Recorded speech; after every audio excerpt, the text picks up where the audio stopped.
अरब देश के विस्तृत रेगिस्तान में, जहां सूरज की किरणें रेत को आग बना देती थी और रातें किसी पहेली से कम नहीं लगती थी, वहीं एक वीर व्यापारी इमरान अपने ऊँटों के काफिले के साथ सफर कर रहा था। उसकी निगाहें सिर्फ व्यापार पर नहीं थी, बल्कि एक गुप्त खजाने की तलाश में थी। यह खजाना केवल एक अफवाह था या सच्चाई, कोई नहीं जानता था, लेकिन इमरान को भरोसा था कि यह कहीं न कहीं जरूर मौजूद है। एक दिन जब उसका काफिला एक पुराने ओएसिस नखलिस्तान के पास रुका, तो एक बूढ़े फकीर ने उसे बुलाया। क्या तुम वही व्यापारी हो जिसे खजाने की तलाश है? फकीर ने गहरी आवाज में पूछा। इमरान ने सिर हिलाया। तो सुनो, वह खजाना सिर्फ साहसी लोगों को ही मिलता है, लेकिन उसके रक्षक जाग रहे हैं। फकीर ने बताया कि खजाने की रक्षा एक रहस्यमय दैत्य करता है। जो भी उसके सामने आता है वह कभी वापस नहीं लौटता। लेकिन खजाना प्राप्त करने का एक ही तरीका है, बुद्धि और साहस की परीक्षा। इमरान ने इस चेतावनी पर ज्यादा ध्यान नहीं दिया और अगली सुबह सफर जारी रखा। रेगिस्तान की लहराती रेत में वह आगे बढ़ता रहा, जब तक कि उसे दूर क्षितिज पर कुछ धुंधली आकृतियां नहीं दिखीं। जैसे ही वह वहां पहुंचा, उसने देखा कि सामने एक विशाल प्राचीन खंडहर था। खंडहर के मध्य एक ऊंचा दरवाजा था, जिस पर अजीब निशान उकेरे हुए थे। इमरान समझ गया कि यह वही जगह थी जिसकी उसे तलाश थी। अचानक जमीन कांपने लगी और एक भयानक गरज के साथ सामने एक रेत का दैत्य प्रकट हुआ। उसकी आंखें जलती हुई मशालों की तरह चमक रही थी और उसकी आवाज गरजती हुई तूफानी लहरों जैसी थी।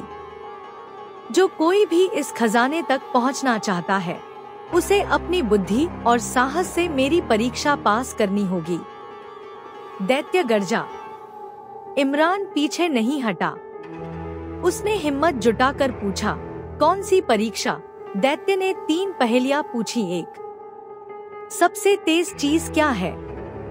2, सबसे कीमती चीज क्या है? 3, सबसे शक्तिशाली चीज क्या है? इमरान ने गहरी सांस ली और जवाब दिया, 1, विचार सबसे तेज होता है, क्योंकि यह एक ही पल में कहीं भी पहुंच सकता है। 2, समय सबसे कीमती है, क्योंकि यह एक बार चला जाए तो लौटकर नहीं आता।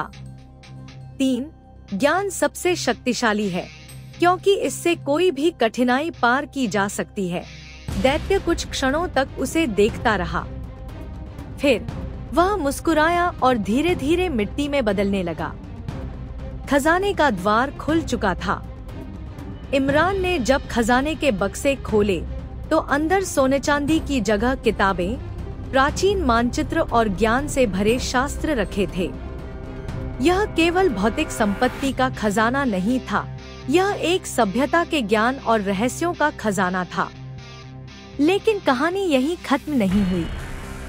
जब इमरान ने उन किताबों को पढ़ना शुरू किया, तो उसने उनमें एक और रहस्य खोजा, एक ऐसा नक्शा जो एक और खजाने की ओर इशारा कर रहा था, जो कहीं रेगिस्तान के उस पार छिपा था। अब इमरान के सामने एक नया सवाल था, क्या वह इस नए रहस्य की खोज करेगा या ज्ञान के खजाने को अपने लोगों के बीच फैलाकर उनके जीवन को समृद्ध करेगा?